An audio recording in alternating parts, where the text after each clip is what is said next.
Seigneur mon Dieu, je te dis merci pour ton amour infini. Merci pour la vie.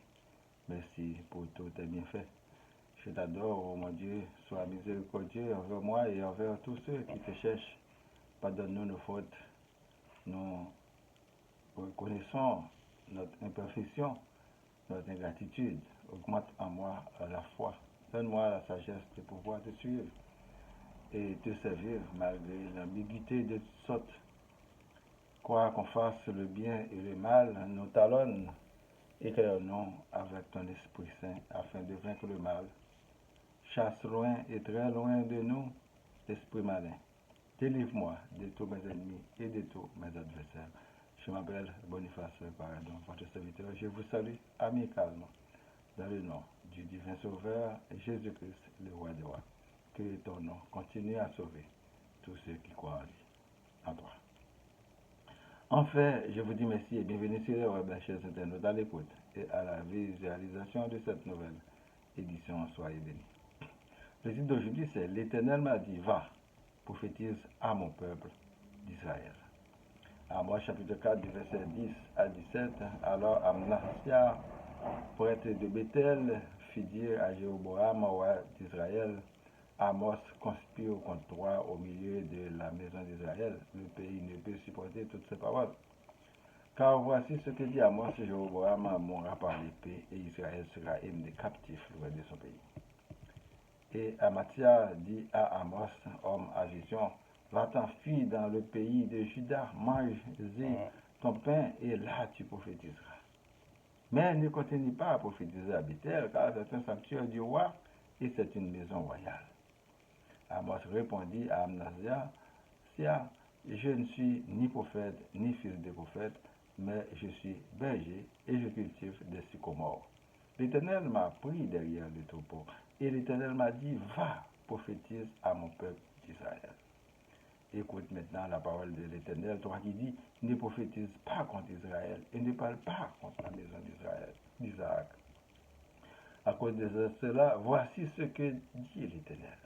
Ta femme se prostituera dans la ville, tes fils et tes filles tomberont par l'épée, ton champ sera partagé au cordeau, et toi tu mourras sur une terre injure, et Israël sera emmené captif loin de son pays.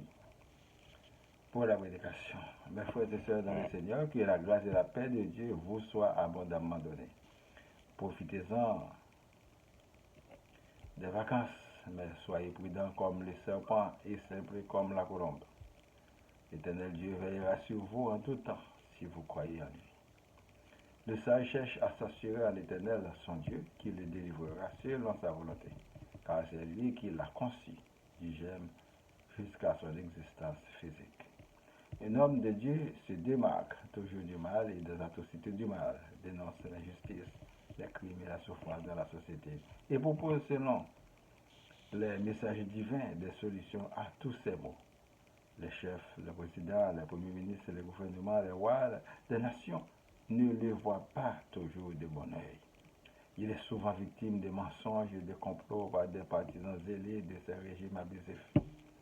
Si vous voyez aujourd'hui des soi-disant hommes de Dieu qui sont de peur d'avec eux, qui partagent dans leur corruption, apprenez bien ceci, vous faites partie de l'ennemi et vous travaillez à consolider le royaume de l'ennemi, et la grande souffrance tombera sur votre nation. Ne volez pas et ne fraudez pas les pauvres, car des châtiments de ce siècle tomberont sur vous. Cherchons à attirer sur nous, de préférence, la bénédiction de ce siècle. Quand le message de Dieu est délivré au peuple, s'il tombe dans de bonnes terres, il ne portera pas de fruits et le peuple périra.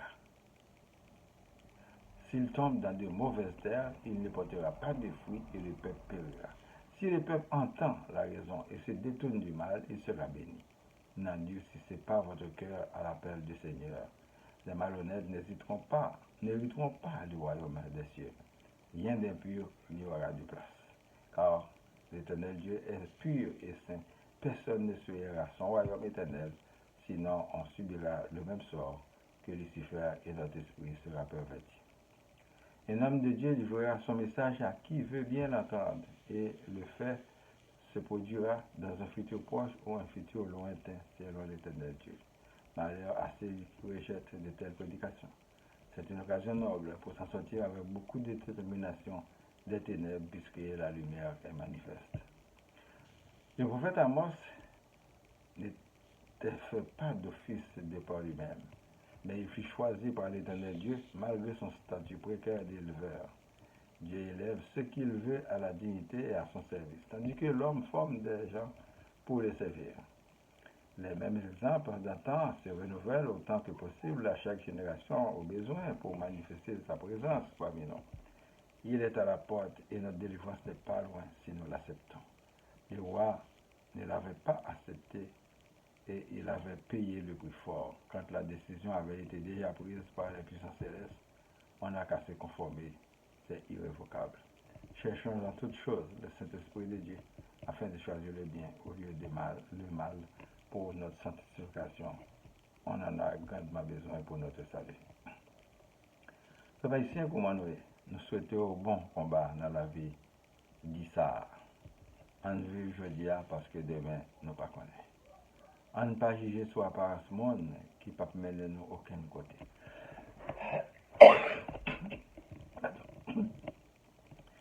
Nous ne pas détruire ça nous gagne déjà. Pendant notre costume était sous ça nous gagne. C'est comme ça la nation est enrichie. Nous crasons trop bien monde. Nous tuons trop monde pour rien. Maldition tomber sur nous. Parce que mon Dieu nous n'a pas fait ça. Il n'a pas créé nous pour souffrance, mais pour nous vivre heureux avec dans la paix. Il y a des amis ou pas de perdre temps avec eux. Parce que ils ne peuvent pas sortir dans les ténèbres. Ils ont raillé les miens. Ils préfèrent pas bailler un poisson passer pour montrer le péché. Au contraire, ils critiquent le péché. Ils n'ont pas développé. Souvent, c'est un danger pour tout le monde qui voulait retirer dans le fait noir. Nous devons faire un travail de conscientisation et dans la base qui veut dire des petits mounions à grandir pour l'éducation au fait. Nous pas besoin de monde qui a nous menti. Nous pas quoi dans ton noir encore. Il est maintenant temps que nous travaillons pour notre émancipation comme peuple, comme tous les autres peuples. Il est temps de présenter aux dirigeants nos cahiers de doléances et dans le cas de satisfaction, les chasser de leurs postes pour lesquels ils ont grandement payé. Nous sommes capables de trouver des gens honnêtes. Pour ce faire, la justice et l'éducation doivent être actives. Nous demandons à l'Éternel Dieu de nous délivrer de tout mal, de tous nos ennemis et de tous nos adversaires. Que le Seigneur Jésus nous sauve. Que l'Esprit Saint nous guide le chien. Prions pour moi, ma famille, pour famille, les membres du groupe spiritualité, les amis, les personnes malades, les familles endeuillées, les chômeurs, les prisonniers, les minorités visibles, les leaders, les villes Laval, Montréal, Québec, Canada et le monde entier. Que la paix soit sur le monde. Récitons notre cœur qui est associé, que ton nom soit sanctifié, que ton règne vienne. Que ta volonté soit faite sur la terre comme au ciel. Donne-nous aujourd'hui notre pain de ce jour. Pardonne-nous nos offenses, comme nous pardonnons aussi à ceux qui nous ont offensés. Et ne nous laisse pas entrer en tentation, mais délivre-nous du mal. Car c'est à toi qu'appartient la puissance et la gloire au siècle des siècles. Amen. Je vous souhaite de passer une bonne journée et une bonne semaine. Lisez et méditez toujours sur la parole de Dieu. C'est votre serviteur Boniface. Pardon. Merci et à la prochaine. Au revoir.